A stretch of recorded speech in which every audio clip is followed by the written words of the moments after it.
Thanks very much to our speakers. Before we open up for questions, Adrian asked me just to say something very briefly about a study that I'm involved in, just a couple of minutes, about the 100,000 Genome Project, because it's sort of relevant to this area, but in a way slightly different to some of the other projects.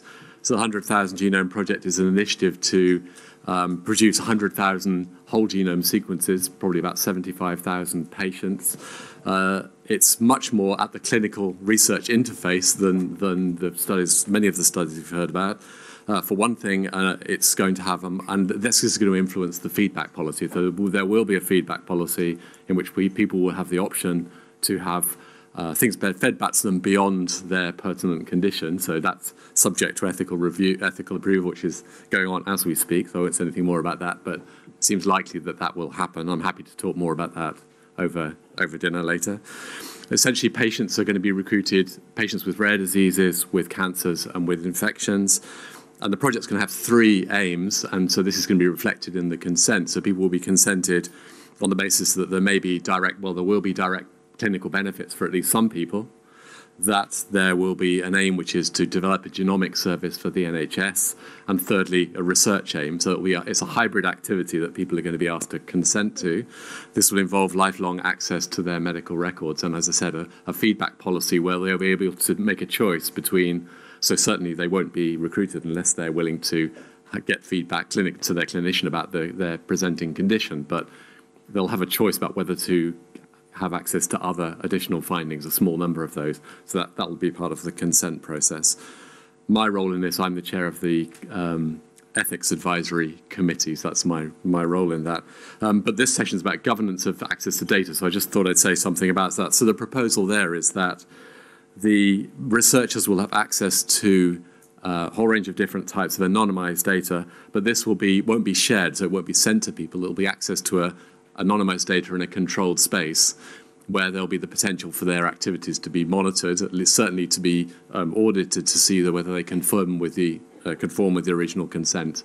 And so that's an interesting, I think, difference possibly from other projects. There'll be a data access committee which will have a number of independent members and a significant number of lay members. That's the proportions are yet to be judged. There'll be a data access agreement.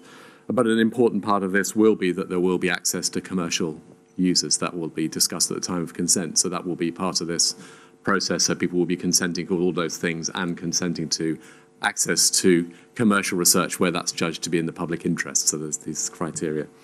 And these processes will be subject to review at a period as yet to be determined. So just to put that on the table as a different model, perhaps to some of these others. I want now to open up the questions to any of our speakers. So any questions to anyone? So Bartha, I think, was first. I have a question for Rory.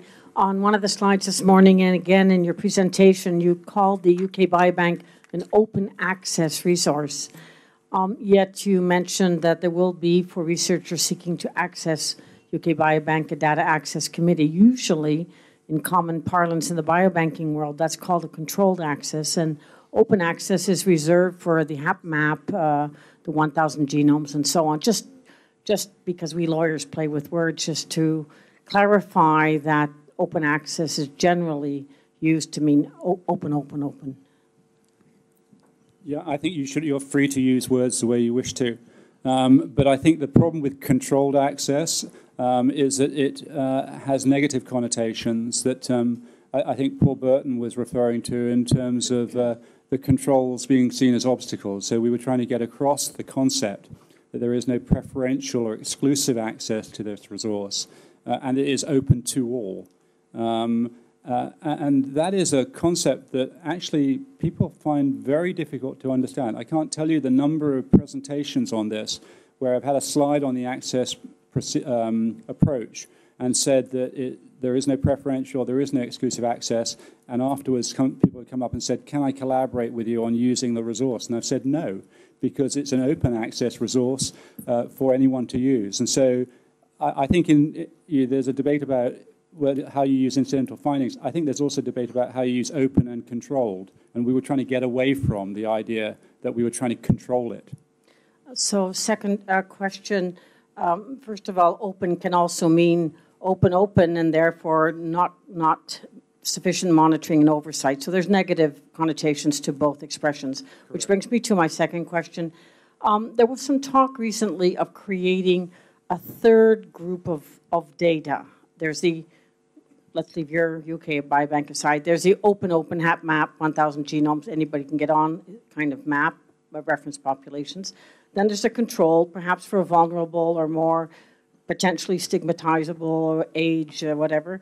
Then there's talk about creating an intermediary hybrid, which would be public domain data that anyone would need in the health domain. Now that we're beginning to put genomic and health data together for various projects, and that we should think about some health data, not all health data being sensitive and therefore going through all the usual personal data legislation stuff, that we could create a category of health data that would include certain genetic data, would include socioeconomic data, would include lifestyle data, would include body mass index, height, date of birth, or range of date of birth.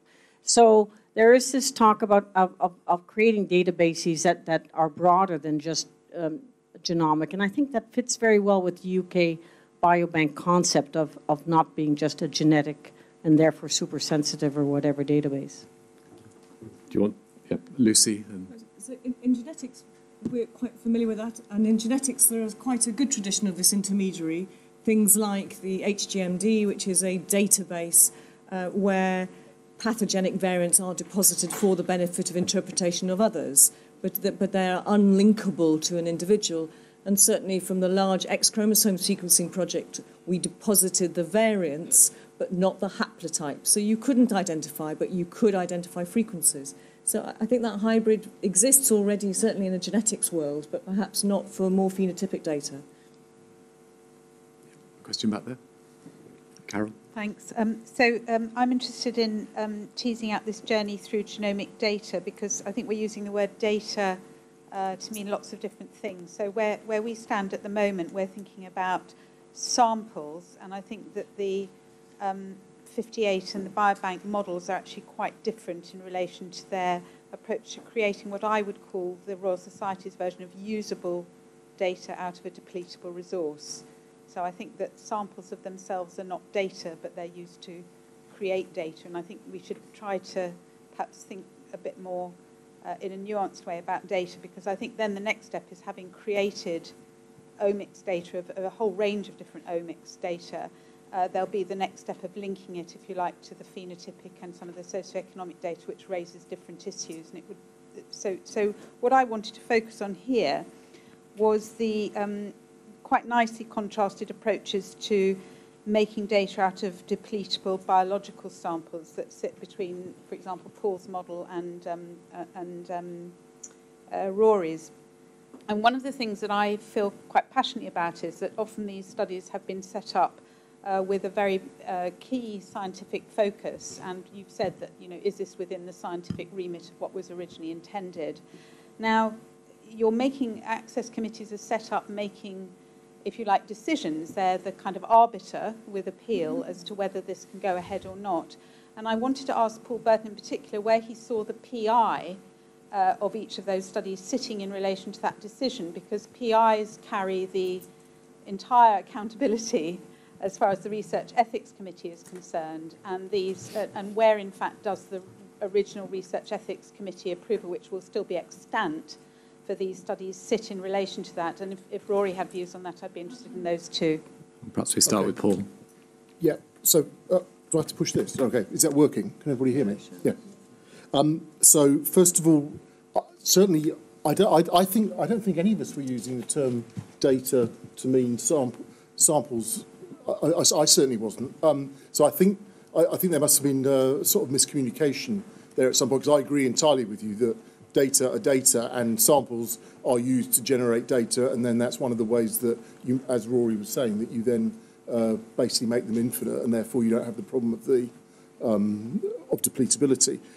In relation to the second thing, in fact, so different studies have got different models. In fact, the PI, the RET clearance for the 1958 birth cohort biomedical resource is held by Sue Ring. It's basically that once the infrastructure of the data access was moved separate from the PIs, then that, in fact, the responsibility for getting the REC clearance, because in fact one of the reasons that the responsibility was originally removed from the PIs was precisely because a major problem arose in relation to the REC clearance. And so, whilst it is generally true that most studies will have a PI with the clearance, that's not always true. The second thing is, I feel very strongly that the best way to run this is to have the PI intimately involved in the data access mechanism. They should be there giving advice in the data access mechanism, able to comment, but not having a vote. And the reason I say that is partly because of this issue of the perception of blocking. Because I have to say, in most of the situations where I've seen people that I quite respect saying, no, that's being blocked by that person. In fact, I know that they're not. But if they have the potential to block by having a vote, then that's not very helpful for them. So I think it's better for them to be able to give their input in the same way that we do for our technical review team, but not to be clearly the people who can give the permission. Rory, did you have anything to add to that? Yeah, I think, I mean, certainly I agree with Paul that I would distinguish samples from data. To some extent, I'd also think of images as a bit like the samples, and that there is a process of turning the images into accessible data. Similarly, we're looking at plans to get ECGs and ECG monitoring. We're getting accelerometry data, but they're not really data until we convert them into something that's usable. So I sometimes use kind of turning data into information, and maybe one should be talking about turning samples into information, because imaging is data, but it's not really accessible. With respect to my role as the PI, it's a bit of an anomaly because I'm the PI in the sense of being the last person rather than the first person to use the resource, because the idea is that it's a resource that's with no preferential or exclusive access. But I am the one who is responsible to the ethics committee, and we set UK Biobank up as a research tissue bank. And so my role is to ensure that its use is consistent with the consent, which, as you saw, is very wide, but with an oversight. Oversight, particularly with respect to, or beyond an oversight, our access subcommittee, which is the group that makes the decisions as formally about the release of data, and then with an oversight role from the Ethics and Governance Council.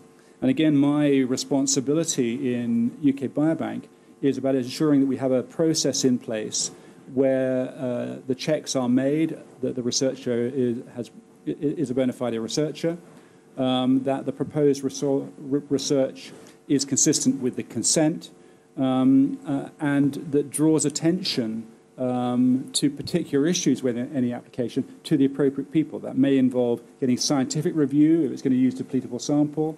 It may involve getting input from the Ethics and Governance Council, drawing attention to particular concerns to the Access Subcommittee.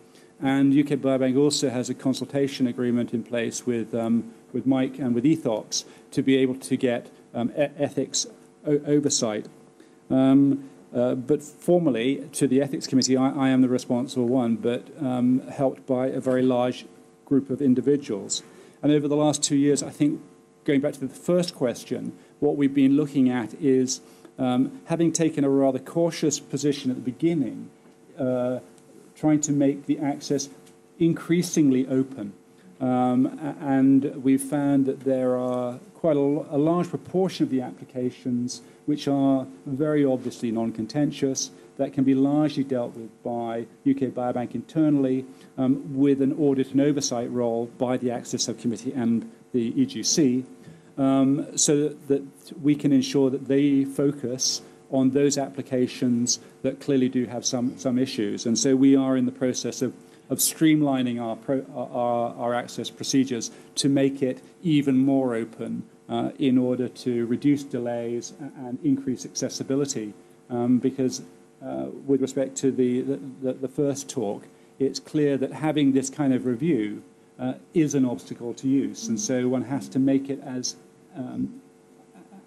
minimal as is appropriate to protect the resource, to protect the participants, but also to protect research. Thanks. More questions?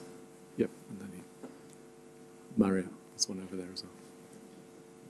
Hi, Paula Robson. I'm from Alberta, Canada. I'm PI on a cohort that has 50,000 individuals. We very blithely asked people for what we call their personal healthcare number when they signed up to facilitate linkage with health records. And now we find ourselves in a situation where we might be able to do that linkage because we have consent, but our health authorities are telling us it's not our data to give out. So my question to you from UK Biobank, and maybe Paul, I'm not sure, is do you have a separate process for granting access to linked data, or once you've done that linkage and it's in your data repositories, does it get treated the same way as other data from UK Biobank? Yeah, it's treated in the same way, that it is the baseline data or the follow-up data are our data. We haven't had that issue. We recruited from within the NHS, so we identified people from within the NHS with their NHS number, and that has certainly facilitated the linkage to the death, the cancer, the hospitalisation data. The systems aren't in place to link through the NHS to primary care data at the moment, and many of you will be familiar with the problems that occurred in the last year with care.data. But hopefully that will be resolved in the next few years. But yeah, we make it available in the same way as any other data. Paul? Yes, so I can't answer in relation to 58 cohort, but in relation to ALSPAC, basically, exactly as UK Biobank saying, we have a number of linked record systems, for example, to education data, and we do have some primary care data. We deal with that on the same committee that deals with everything else, but of course there are specific criteria that may differ in those cases in relation to issues of identifiability, etc. The other thing that's exactly analogous to you is that what we find on the linkage thing is that you are really at the mercy of changes in policy, of administrative data releases. And several of our major linkage programs, even since I've been in Bristol for 14 months, there's been at least 2 major sudden losses of capacity to release data because the original provider has changed. The other thing I was going to say in relation to ALSPAC, contrary to what I just said just now about how I think it's best for the PIs not to be on the Data Access Committee. In fact, on ALSPAC, where I am a co-PI, I am on the Data Access Committee and have a vote on that. Now, I personally don't actually think that's the right thing to do, but nevertheless I do, and that, in fact, works well as well. So, but nevertheless, that's the reality.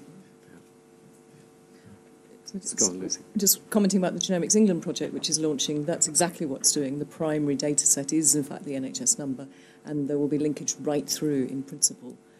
And so that's implicit in the consent that you do at the very beginning up front, that they not only consent to have access to the medical records, but in perpetuity. Yeah, we have that consent, but the challenge is getting we have the consent from the participants. We have their personal health number. We've been able to verify them, but the challenge now is getting the Provincial Health Ministry to release data that then we can hold as custodians and release that in the same way as we have for our questionnaire data and physical measures and biological samples. And then our major challenge is going to be to get the linked data from each of the provinces involved in the larger Canadian Partnership for Tomorrow project, to get that all together in one place so that it can be accessed. But it's just nice to hear from other people that this is done, and I might have to ship you all over to Canada at some stage. And, the intention is discuss. to do it. I mean, the reality in the health service is it is by no means a joined-up system, although it might appear to be. Yeah, and the idea with Genomics England, with the 100,000 Genome Project, is that essentially it gets a kind of ethics approval as a resource, which means that it's then responsible for its own governance and for making decisions about access. And so to some extent, that's brought in-house by the original approval.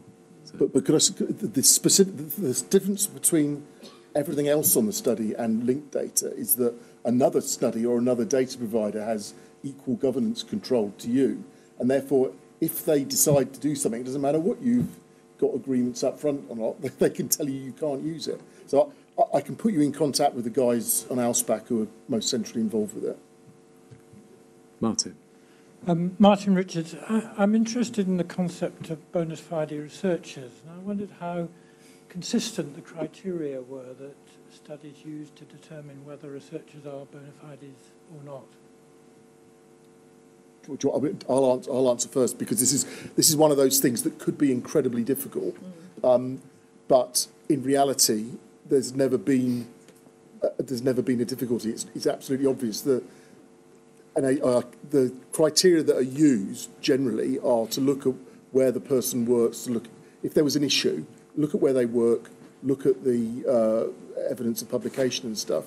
But the reality is, in the whole of the time that I've been involved with the 58 cohort, for example, there's never been one that's a difficulty. That doesn't mean it couldn't happen. The real point at which I became concerned that this could arise was in 2008 with the Homer et al. Paper, because so there's a paper in 2008 that meant you could potentially identify individuals from summarised genotype data, and there weren't very many concerns from that, but one of the concerns that did exist is that someone who was a law enforcement agent who was trying to identify someone could potentially try to use your database as a way to see if they were in there. Now, it therefore wouldn't have surprised me, though it never happened, if someone had come along that we weren't sure whether they were really a law enforcement officer, because if it was, we would have wanted them to get a court order if they were going to do it. But in practice, this has never actually arisen as a problem for us. But I agreed to write it down. It would be difficult. Yeah, I'd have to say, I mean, I'm on 3 data access committees, one Wellcome Trust Case Control Consortium, the Malaria Genomic Epidemiology Network, and I attend the UK Biobank ones. And I was kind of expecting that to be a real issue, but they tend to be, Professor so-and-so from Harvard with a lot of expertise in this area. There haven't been, in my experience, any rogue applications, but that's... Yeah, I mean, we have had, so with respect to UK Biobank, I mean, there are 2 elements. I think there's bona fide researcher and bona fide research. So, you could have a bona fide researcher from the tobacco industry, and that would be one that wouldn't get through, I don't think. But with respect to bona fide researcher, what we look for are references. We require emails from an institution. So a number of the people who have tried to register that have been rejected have been on the basis of using personal emails and things like that. So those are the kinds of checks one does. But, Can I say one other thing on that? Because, in fact, there's one analogous issue that we face on the 58 cohort, which is basically that although we look for bona fide researchers, there is an issue for us because of a wording of our consent about bona fide researchers from a commercial background. And so we do occasionally have difficulty in defining whether someone who sort of seems to have a joint job between some pharmaceutical industry and a research institute, whether they're not their commercial side, that does create problems, and we just have to investigate each case on a case-by-case basis. And again, I can't specify the criteria, so you could see how it would be difficult if this was a problem. Did you want to say something? No, ours was the same. We would very like touch. Was it in PubMed, and were they PIs, and were they in kosher institutions? It's very. Peter first, and then Bill. Sorry, any quick comments? I'd echo that problem about bona fide research. I've been involved in a few European projects, and the question of how you define a bona fide researcher is a problem. Now, I certainly was hopeful when people started talking about a research passport, that there'd be something that was sort of showed you'd studied ethics and you knew all the issues, but I think that's still some way in the future. The other one was a bit more for Paula Robson, was I think one of the things we failed to say, of course, we talked about Genomics England. I think, unfortunately, there's a lot of a parallel with your federal provinces in Canada, because, of course, we're not talking about Scotland, Northern Ireland, Wales as part of that. So in many ways, when we say we've got it cracked for Genomics England, that's a bit like saying you've got it cracked for Alberta or somewhere. You know, there's only I suppose ours is a bit disproportionate. So the news isn't quite as good as it may have sounded. Yeah. I think there are plans. There are plans, yes. Bill Lawrence, I would just comment that research databases should be aware that from time to time there may be requests and demands to use the data for non-research purposes. It could be police, it could be identification of victims after disasters, things of that kind. And I really encourage biobanks and others to have a policy in place, because when the disaster occurs and public authorities of the right kind say, we'd like access, in fact, we'd even like you to help us do the work to identify body parts or whatever. If you don't have it in place before, then you really are going to have to scramble, and your policy may not end up being what you'd like. I mean, we certainly do have a policy, basically in relation to law enforcement, that basically, if law enforcement approaches with a court order, we will give it, but we will not give it without a court order. I mean, that's our position on it. Yeah, I mean, UK Biobank is the same, that it is there for health-related research. It's in the public interest. It's not there for other purposes, and that we would oppose other purposes as strongly as we can. Hi, my name is Gunn-Peggy Knudsen. I'm from Oslo, Norway. I'm a researcher and a biobanker. I have a question on to the UK Biobank regarding the linkages to health-related records.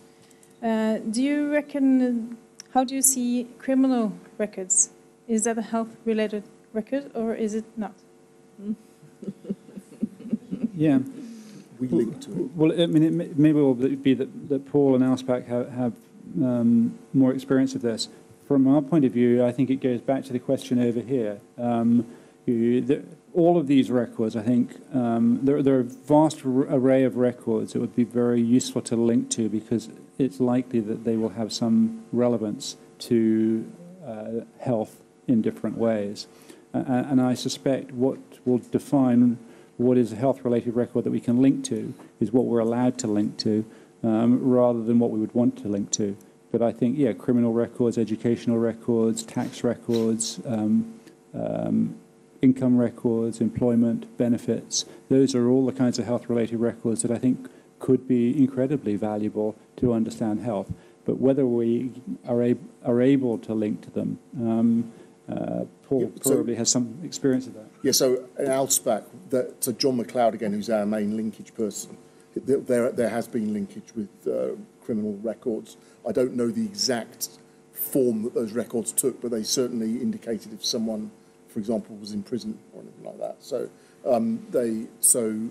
we've done that on the 58 cohort. We wouldn't do this because there's actually for a reason which I won't go into because it's too complicated.